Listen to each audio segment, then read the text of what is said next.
silence could speak, it would have told the story of Amira's childhood.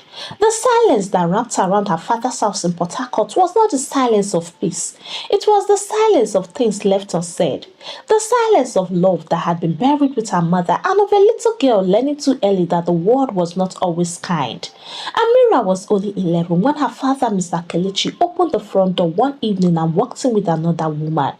Amira, he called out in a firm voice that allowed no questions. This is your new mother. From today, you will call her mommy. The woman beside him, Mrs. Bosse, wore a good attire that smelled faintly of perfume mixed with pride. Behind her were two children, chubby, loud and carefree, running inside like the house had always been theirs. They laughed and tumbled onto the couch in the living room. Amira's heart beat fast. She wanted to ask where this woman came from, why her father had never spoken to her about it, and why he never asked how she felt. But she knew better. Since her real mother's death, she had learned that her voice carried little weight in her father's house. She forced a little smile and whispered, "Welcome, ma." Mrs. Bosse did not smile back.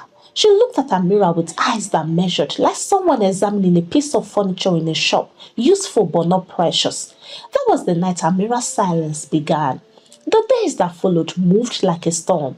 Amira noticed the changes one by one, like little stones being thrown into a calm river. At first, it was the small things. She was asked to wake earlier to sweep the compound. Then she was told to fetch water for Chika and Timmy, Bosse's children, before they even stretched their legs out of bed.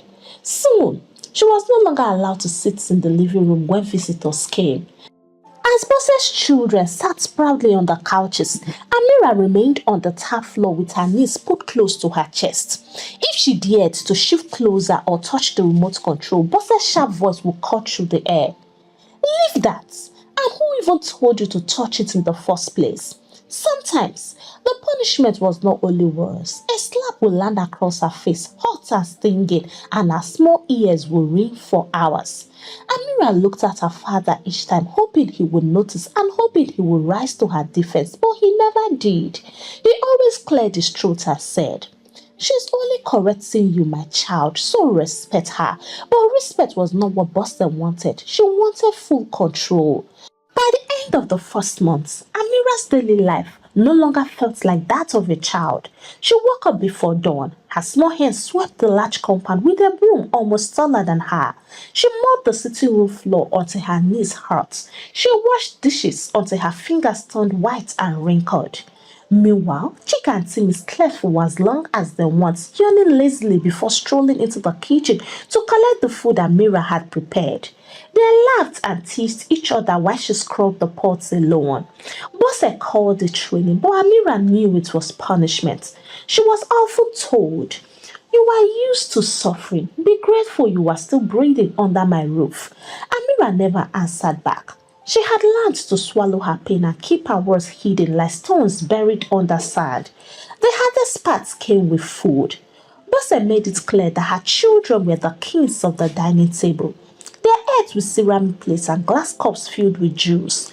Amira, on the other hand, was given her portion separately, always in an old cracked plastic bowl. Many times, the food was already cold and sometimes it smelled sour. One Sunday afternoon, Amira came back from church, her stomach growling. The sweet aroma of fried chicken and jollof rice filled the house. She tiptoed into the kitchen and saw 4 big pieces of chicken in the pot. Her eyes lit up. She smiled faintly, thinking maybe she could taste just a little spoon of rice without even touching the meat. She stretched her hand towards the pot. Suddenly, a voice called through the air like thunder. "So, now you are stealing, right?" Amira froze. Her hand trembled. She turned and saw Bosse standing at the kitchen door with her eyes burning with accusation. "I wasn't stealing, ma. I just thought..." The slap landed before she could finish. It was hot, heavy, and filled with hatred. "You thought what? That you have the same right as my children? You dirty thing," Bosse shouted, dragging Amira by the ear. Amira winced in pain as she was pulled to the back of the kitchen. "There," Bosse pointed at an old bowl of food from 2 days ago, already smelling faintly of rot. "Eat this. That's your own, useless girl. Tears filled her eyes. She wanted to refuse and she wanted to scream that she was not a thief, but hunger was stronger than pride. Slowly, she sat on the floor and spooned the cold sour rice into her mouth. Each bite tasted like punishment. Her step siblings passed by and burst into laughter. Why are you crying? Are you acting a movie? One of them mocked. Amira said nothing. That night, she laid on her tin mattress, clutching her belly in pain.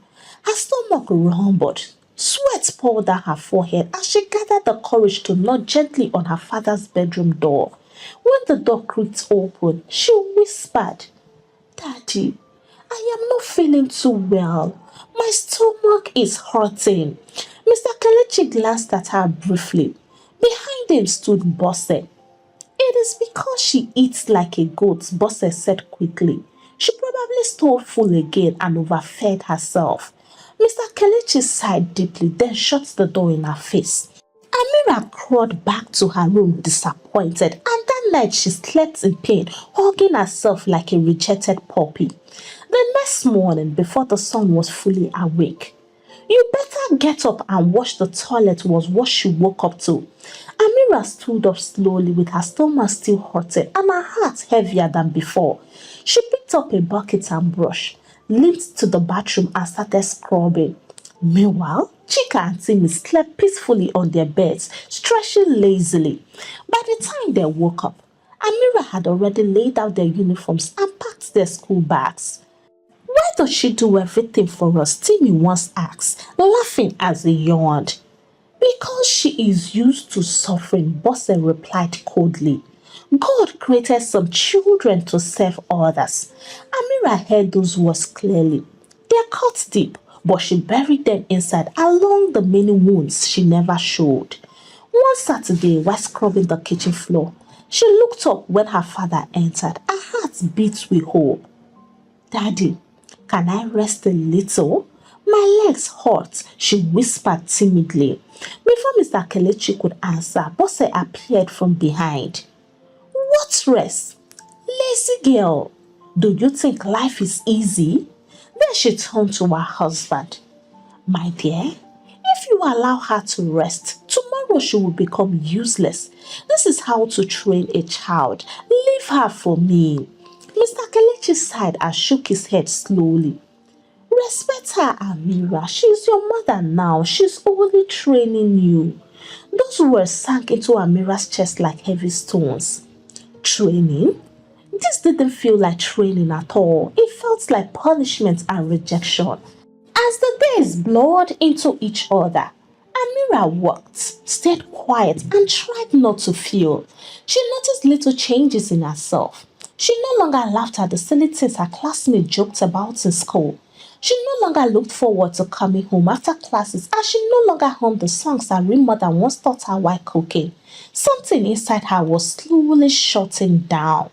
One particular evening stayed with her forever. The family had visitors again. The sitting room was full of chatter. Chika and Timmy danced in the middle of the room, showing off their new clothes.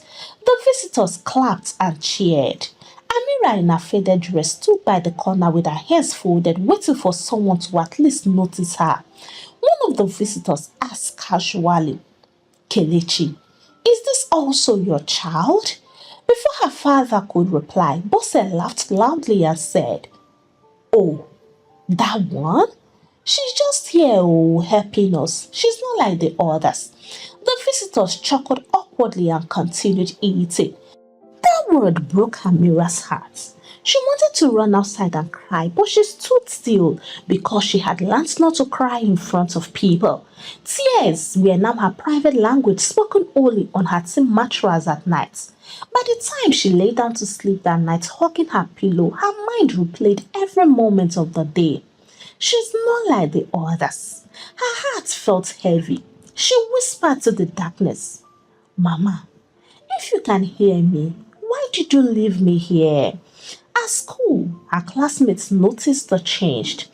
Amira, why are you so quiet these days? One of them asked. She forced a smile. I am so fine, thank you. But she wasn't fine. Teachers shook their heads at her fading energy. Once a lively girl who answered questions with confidence now kept her head low, afraid of attention. When the bell rang, most children ran home excitedly, but Amira dragged her feet, knowing that her home was no longer a refuge. And each time, she always asked herself, does daddy even love me anymore?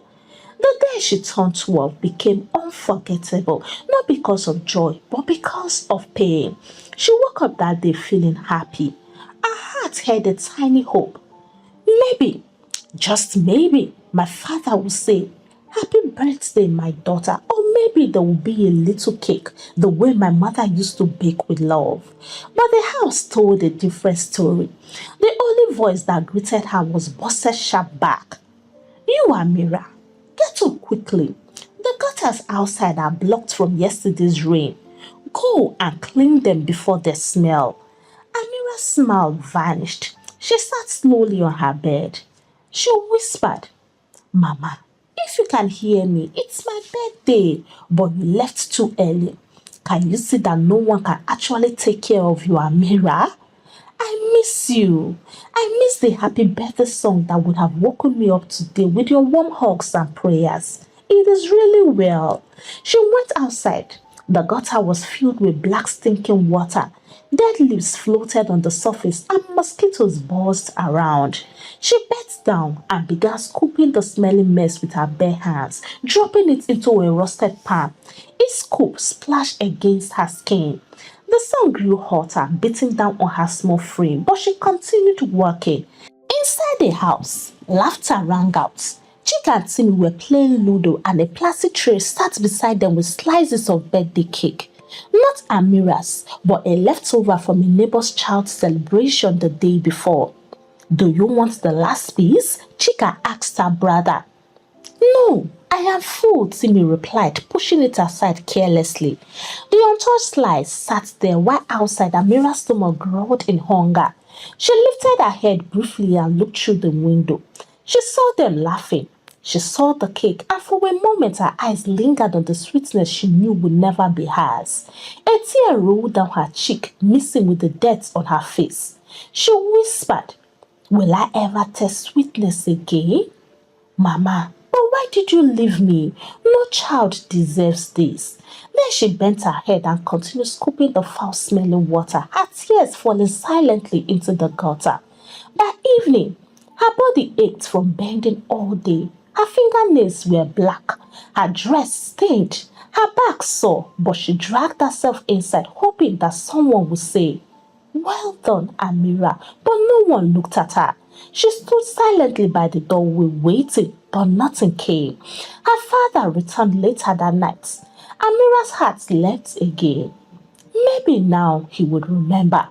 Maybe he had hidden something in his bag, even a small pack of biscuits, and maybe he would sing the happy birthday song now. But he walked past her without a glance. He sat down, ate his food in silence, and went to bed.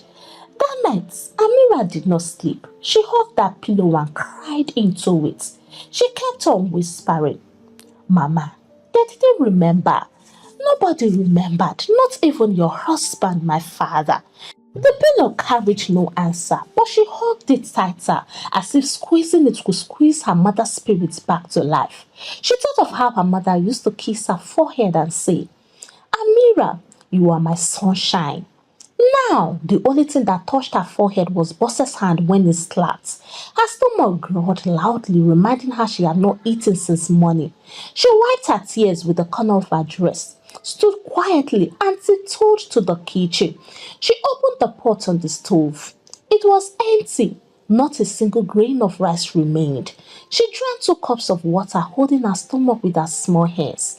Then she turned to her bed, curled into a ball and whispered to herself, "Amira, happy birthday." The next morning, she woke before dawn as usual. Her stomach was empty, but she knew better than to expect food. Bosse shoved a small bowl of curry at her. "Drink that," she said flatly. "Don't waste a pinch." Now tell me, who drinks Gary for breakfast? And worst of it all, it was so empty. Amira forced a full mouthful down. Her throat burned, her stomach churned, but she kept on swallowing. Anything was better than nothing. By the time she reached school, her legs already felt weak. The morning classes dragged on. Words danced on the blackboard, but Amira's eyes blurred. Her head grew heavy. She tried to copy notes, but her hand shook. Amira, what's the answer to question 3? Her teacher asked suddenly. She stood up slowly, her vision swimming. Her lips opened, but no words came out. A sharp wave of dizziness washed over her, then everything went blank. Amira! Amira! Her classmates shouted, rushing to her side as her small body hit the floor with a dull thud. Books scattered, cheers cracked loudly, and the class erupted in panic. Two girls found her frantically with exercise books, and within minutes, the school nurse arrived, lifting Amira gently onto a stretcher. She has fainted, the nurse said quickly, probably from hunger. The word hunger hung heavy in the air. The other children stared in silence, and their laughter was replaced by pity. When Amira opened her eyes, she was in the small school clinic. The nurse asked her, when last did you eat properly? Amira looked away ashamed. She wanted to answer, but her voice refused to come. Minutes later, her father arrived. His face was tight and his steps quick. Amira's heart leapt with fragile hope. Maybe now he would see. Maybe he would hold her hand, ask what was wrong, and take her pain seriously. But his words cut deeper than hunger itself. Why are you so weak, Amira? He scolded. Can't you be strong like your mates? Amira stared at him through swollen eyes with her lips trembling. She wanted to say, Daddy, yesterday was my birthday and I didn't eat anything, only for me to wake up this morning to sogari. She wanted to still say, Daddy, I am dying inside, can't you see it? But she remained silent. The nurse cleared her throat carefully. Sir, this child needs proper food. She's really malnourished. Mr. Kelechi nodded with her looking at his daughter. Thank you, nurse. I will handle it. Those were the words that followed Amira home. When they entered the compound, Bosse was waiting at the door with her hands folded and her face set like a stone. So, what happened? She asked coldly. She fainted in school, Mr. Kelechi replied flatly. Bosse threw her head back and laughed mockingly. Did I not tell you? This girl is a drama queen. She eats and eats, yet pretends like the world is ending. Mr. Kelechi shrugged.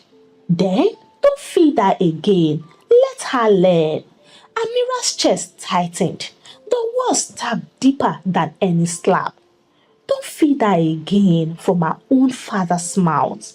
That night, there was no food for her, not even scraps. She waited by the kitchen door as Bosse dished steaming food into her children's plates. The aroma filled the air, making her stomach twist painfully. She stepped forward timidly with her voice trembling. Please, ma, can I? Get out, Bosse barked before she could finish. Didn't you hear your father? Amira backed away crying. She went to the backyard, turned on the tap and drank water greedily, gulp after gulp, trying to quiet the beast inside her belly. But water is not food. Her stomach groaned louder. She lay on her bed, calling into herself and pressing her hands against her ribs. She whispered to herself, Be strong, Amira. Be strong. At school the next week, whispers followed her. That's the girl who fainted. She's too skinny. Her father's new wife doesn't take care of her. Amira lowered her head with shame covering her like a cloak. She walked past them silently, but inside she was no longer just hungry. She was broken. The next morning, it was raining cats and dog. Bosse said to her, Amira, take this bottle. Go and buy kerosene. If you delay, don't bother coming back here. Amira picked up the empty bottle, stepped out into the damp streets. Each step was heavy, but she hurried, knowing that Bosse's anger would be worse than the rain. the kiosk by the junction, a kind-faced woman sat on a wooden stool. She looked up when she saw Amira standing quietly with the bottle in her hand and her eyes cast down. "My child," the woman said gently, "why are you out in this rain? Where is your mother?" "She is dead, ma," Amira replied with a voice barely above a whisper. The woman's face softened with pity. "No wonder you are this thin." She reached into her purse and brought out a folded note. "Take this 100 naira," she said, pressing it into Amira's palm. "Buy something to eat. You look like you haven't had food in days." For a moment, Amira's heart leapt. She could almost taste it already. Puff puff, akara, or even just bread. Her stomach grumbled loudly, betraying her hunger. But then fear drowned the hope. She looked at the kerosene bottle in her hand and imagined Boss's face if she ever returns late. She swallowed hard, handed the note back gently and whispered, "Thank you, ma, but I need to buy the kerosene now." The woman frowned. "Are you sure? At least eat something first." Amira shook her head. "If I don't take the kerosene home now, I'll be beaten mercilessly." Her small voice broke something inside the woman's chest, but Amira turned quickly, paid for the kerosene, and walked back into the rain. When she got home, Bosse snatched the bottle from her hands immediately. She sniffed it suspiciously. "Did you drink from it?" she snapped. Amira's eyes widened. "No, ma. Who drinks kerosene for God's sake?" Bosse was mad and at the same time surprised at our audacity. She landed her hand on her left cheek. "You are becoming bold, Amira. Maybe I should send you to the village because I am tired of feeding a winch." Amira's lips trembled, but she said nothing. She bent down, picked up the rag, and began cleaning the wet footprints on the floor. That night, her body betrayed her again. The sharp stomach pains that had started days ago grew worse. She clutched her belly, trembling as waves of nausea hit. Crawling to the bathroom, she vomited violently. To her surprise, she vomited blood. She froze. Her small hands were shaking. She wiped the mess quickly, praying Bosse wouldn't notice. But when she stumbled out, pale and weak, Bosse's eyes caught the red stain on the rag. "What is this?" she barked. Amira stammered. "Ma, I don't know." "You will not buy in this house, oh," Bosse shouted, "because if you do, I will throw your body into the gutter." The words pierced Amira's heart. She crawled back to her room shivering. That night, she prayed for the first time in months. "God, please help me survive. I don't want to die, please." The next morning, her prayer received a quiet answer. A new neighbor moved into the house next door, Nurse Adeze. She was a young woman with a calm face, always smiling at children. The first time Amira saw her, she was sweeping the compound. Nurse Adeze looked at her gently. "What's your name, my friend?" she asked. "Amira," she replied. "Why are you so skinny?" Amira lowered her eyes. She didn't answer because she had learnt that silence was safer. But later that day, when Amira passed by, Nurse Adeze called her again. She handed her a small food flask. "Take this," she whispered. "Don't tell anyone. Just eat and bring it back later." Amira opened it. Inside was warm rice, thick stew, and one full piece of chicken. Tears stung her eyes as she took the first bite. The taste was so rich, so alive that she almost forgot what real food felt like. For the first time in a very long while, she felt human again. From that day, Nurse Adeze began secretly feeding her. Sometimes it was bread and egg, sometimes pap with akara, and sometimes eba with correct soup. And she started to believe that God had finally heard her prayers. But in Bosse's house, good things never stayed hidden for long. One evening, as Amira bent over to arrange her bed, Bosse's eyes caught something shiny beneath her bed. She pulled it out. It was an empty food flask. Bosse's face darkened. So you have been sneaking food from strangers, she shouted. No wonder you are adding weight. Are you a beggar now? Before Amira could speak, the bed lashed across her back. Once, twice, again and again until her skin burned and bled. You think you are smarter than me, useless witch, bosses spat. Amira called into herself, biting her lips to keep from screaming. The next day when she returned Nurse Adaise's flask, her arms still bore fresh bruises. She tried to hide them, but Adaise noticed. Her eyes softened with concern. She reached out gently. Amira, who did this to you? Amira told her everything in tears and then concluded with, Please, ma, don't tell anyone. She will kill me. Adaise's heart broke. She pulled Amira close, hugging her carefully. Listen to me, my friend. You are not useless and you are not a beggar. You are precious. The words felt strange to Amira's ears, like a song she had forgotten. She wanted to believe them, but fear still held her tightly. Nurse Adaise made a decision in her heart that something had to be done. The next morning, the compound was alive with activity. Children ran about in the rain-washed yard, chasing each other and their laughter echoing, but Amira was busy. From the corner of her eyes, she saw Nurse Adaise standing at her gates. The young woman had been watching quietly, her eyes soft with concern. Amira, she called gently. Amira lifted her head slowly, her eyes darted nervously towards the house, afraid Bosse would hear. Yes, ma, she whispered. Come here. She hesitated. If Bosse saw her leaving her work, the punishment would be severe. But something in Nurse Adaise's smile felt safe. She walked timidly to the fence. You have been working since morning, Adaise said softly. Have you eaten today? Amira lowered her gaze. No, ma. Adaise sighed, then slipped a small flash through the gates. Take this. Eat it quickly before anyone sees you. Amira opened the lid. The warm smell of yam porridge filled her nose, rich with palm oil and soft chunks of fish. Her eyes watered instantly. Thank you, ma, she whispered, clutching the flask like treasure.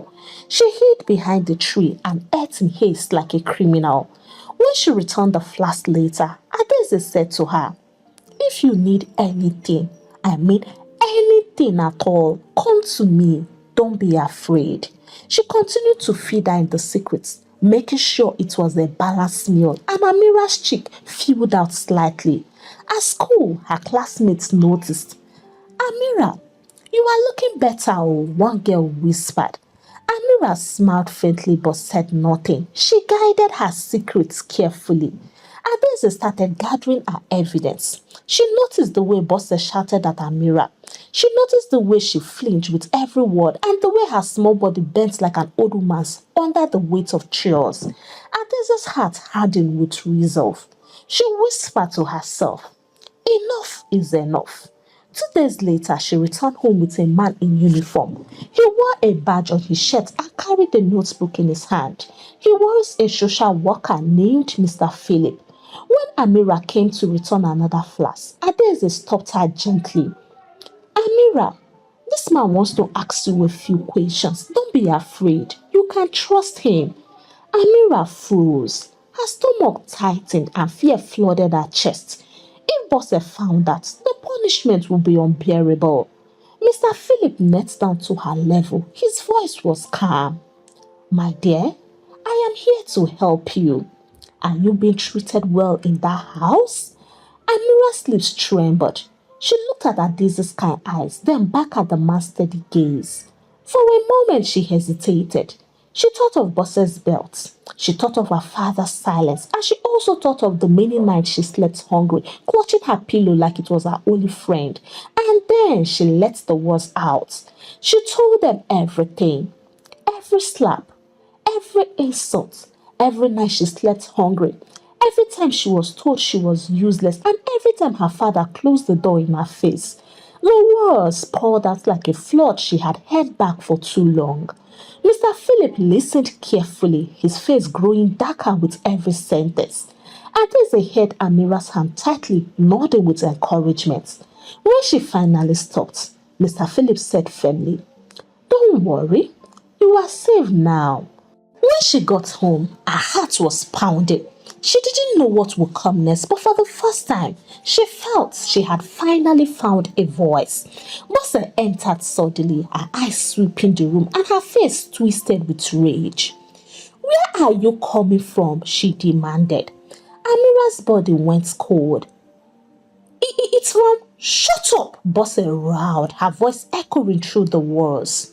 "So you are now grown under my roof?"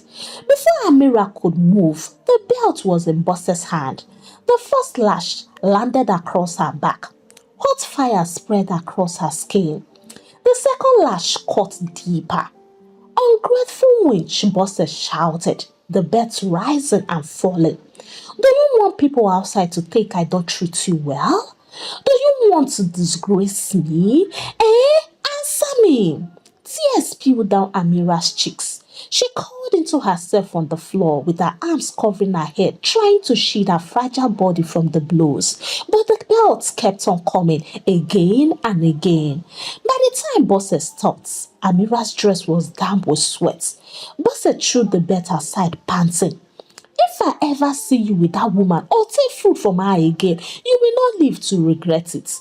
She stormed out, leaving Amira trembling on the floor, but she wasn't entirely sad because she knew she wasn't completely alone now. The next day, there was a knock at the gates. Bosse's sharp voice rang out. "Who is that?" The answer came calmly. "Social welfare." The compound shifted into silence. Bosse froze as she turned and shot Amira a glare that only communicated, "If you are behind this, then it is over for you." Moments later, Nurse Adeze entered with Mr. Philip, the social worker. He was not smiling this time. His face was set, and two uniformed officers followed quietly behind. "Good morning," Mr. Philip said firmly. "We are here for the child." Bosse laughed nervously, her hands flying to her chest. "What child? You mean Amira? She's fine. Don't listen to lies and gossips. She eats, she sleeps, and she—" "Enough!" Mr. Philip cut in. "We have heard everything and we have all the evidence. This child is leaving this house this very minute." Bosse's face twisted in panic. "But she is mine to train," she said. "She is my stepdaughter and I don't treat her differently from my children. I only discipline her when necessary." "Discipline is not abuse," he replied sharply. "Starving a child, beating her until her skin bleeds, and calling her a witch is cruelty, and everything ends now." Amira stepped out slowly, her small frame trembled as her eyes darted around. She looked at her father, who stood by the doorway with his arms folded and his face blank. Her lips trembled. "Daddy," she whispered, "they are taking me." For one moment she hoped he would step forward and that he would fight for her, that he would say, "No, not my daughter. She is fine and I will make sure everything will be alright from today henceforth." But he said nothing. His eyes were cold. His eyes were distant, as if she was not his blood but a stranger passing through. The silence cut deeper than any belt. Amira went in, packed her small bag and whispered, "Daddy, bye." Still, he said nothing. Bosse hissed loudly and turned her back, muttering, "I know you will come back to this house pregnant." The officers led Amira out of the compound. Nurse Adeze held her hand gently, whispering, "You are safe now, my friend, and you will not come back here pregnant, so don't be afraid." Amira walked out with her heart heavy but strangely lighter than it had been in years. She did not look back because there was nothing behind her worth looking at. So tell me, dear Karma Tribe, what do you think will happen in the next episode of the story? Kindly drop your thoughts with me in the comments. Don't forget to give the story a thumbs up. If you have not subscribed to this channel, please punch on that subscribe button so that you can join the Karma Tribe. Until I bring the part 2 of the story your way, it's a goodbye from here and God bless you.